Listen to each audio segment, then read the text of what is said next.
नव्या, जाओ यहां से तुम। मुझे इतना हक देना ही नहीं चाहिए था। तुम मेरे ही भाई पर इल्जाम लगा रही हो। पर नव्या ने अनसुना किया। राजू मनदीप की बात सुन नहीं सकता था। अब नव्या कहती है,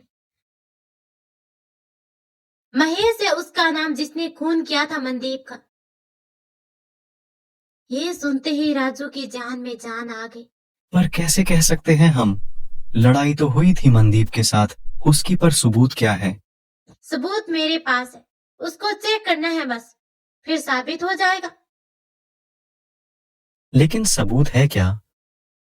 कुछ ज्यादा नहीं, बस एक बटन है शर्ट का जो उसी बंस से मिला था जिससे मनदीप को टक्कर मारी गई थी, और एक वॉच, एक गमछा। वो जल्दी के चक्कर में वहीं भूल गया होगा। इतना सुनते ही राजू के पैरों के नीचे से जमीन ही खिसक गई। नव्या, रात बहुत हो गई है, तुम आज यही सो जाओ। आप आ गई, आज नव्या को यही रुकने को बोलो ना। अकेली लड़की को कैसे इतनी रात बाहर भेज देंगे? नव्या हाँ कर देती है। आखिर उसका प्लान ही यही था। वो मनदीप को दिखाना चाहती थी, जो कि अभी बहुत गुस्से में था और कुछ सुनना नहीं चाहता था। रात का इंतजार कर रही थी नव्या। आज यहीं रहना मनदीप, कहीं मत जाना। सबके सोने के बाद देख लेना अपनी आंखों से कातिल कौन है। महेश ही होगा राजू, नहीं तुम गलत बोल रही हो नव्या। अब सब सो चुके थे। नव्या ने भी सोने का नाटक किया, पर राजू को नींद कहाँ आती। वो तो सबूत मिटाने के इंतजार में था। अब 1 बज चुका था। वो उसी कमरे में दाखिल हुआ जिसमें नव्या सोई हुई थी। मनदीप को अपनी आंखों पर यकीन नहीं हुआ था कि इतनी रात राजू यहाँ पर क्या कर रहा है। वो अब नव्या का पर्स ढूंढना शुरू करता है, पर मिल नहीं रहा था। तभी उसकी नजर पर्स पर गई, जो नव्या अपने सरहाने रखकर सो रही थी।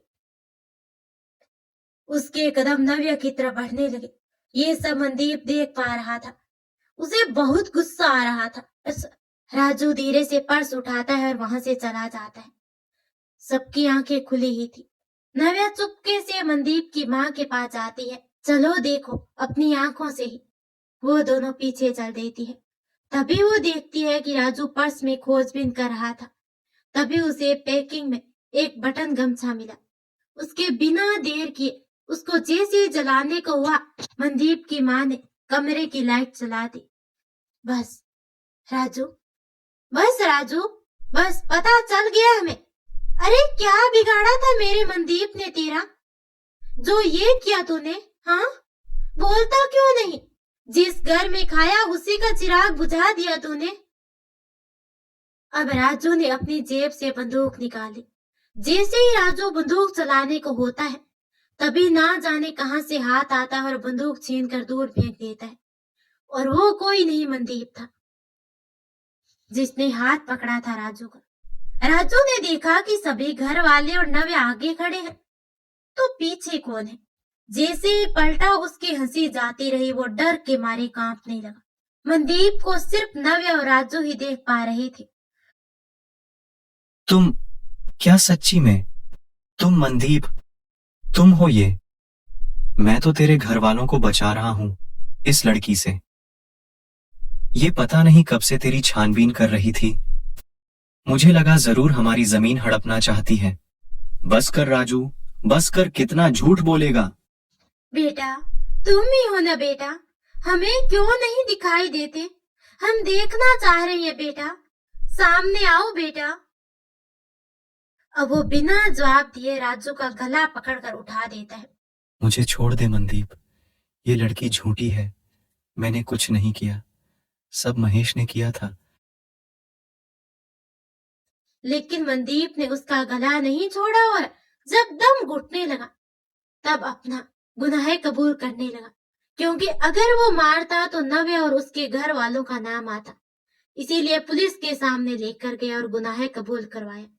पुलिस वाले हैरान थे, आखिर ये हो क्या रहा था। पर एक पुलिस वाला इन सब बातों को मानता था। उसने जल्दी से बयान रिकॉर्ड किया और उसे जेल में डाल दिया। अब मनदीप नव्या के आगे घुटने टिकाकर बोला, क्या मैं ऐसे ही तुम्हारे साथ रह सकता हूं? क्या ऐसे ही तुम्हें प्यार कर सकता? मेरी आत्मा को मुक्ति मिल गई है। अब तुम हर रोज मुझे नहीं देख पाओगी, लेकिन यही वादा कर सकता हूं, जब भी बुलाओगी हमेशा आऊंगा। तुम्हें ही चाहूंगा। इस जन्म में नहीं मिल सके, शायद अगले जन्म में मिले। मैं इंतजार करूंगा नव्या।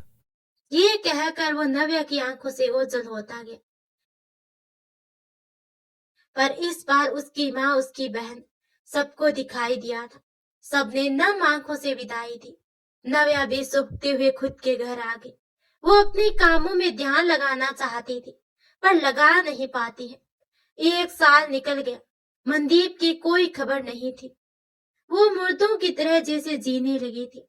लेकिन एक दिन उसने देखा एक ट्रक ने गाड़ी को टक्कर मार दी थी। वो नीचे उतरी और ड्राइवर को सुनाने लगी थी। तभी उसे मनदीप दिखाई दिया। वो भागकर उसके पास गई। कहाँ थे तुम? जानते हो कितना याद किया मैंने। तुम्हें बहुत प्यार करती हूँ मैं। अब कभी वापस मत जाना। नहीं जाऊंगा नव्या। अब हम दोनों ही आत्मा मात्र हैं। अब हम अलग नहीं हो सकते। आखिरकार हम मिल ही गए नव्या। हमारा प्यार जीत गया। नव्या ने जैसे ही मुड़कर देखा, उसकी चीख निकल गई। उसका मृत शरीर जमीन पर पड़ा था। उसके माँ बाप रो रहे थे। नव्या को थोड़ा दुख हुआ देखकर। और इस तरह से ये प्रेम कहानी खत्म होती है। अगर आपको ये वीडियो अच्छा लगा हो तो चैनल को सब्सक्राइब और वीडियो को लाइक जरूर कर देना। धन्यवाद।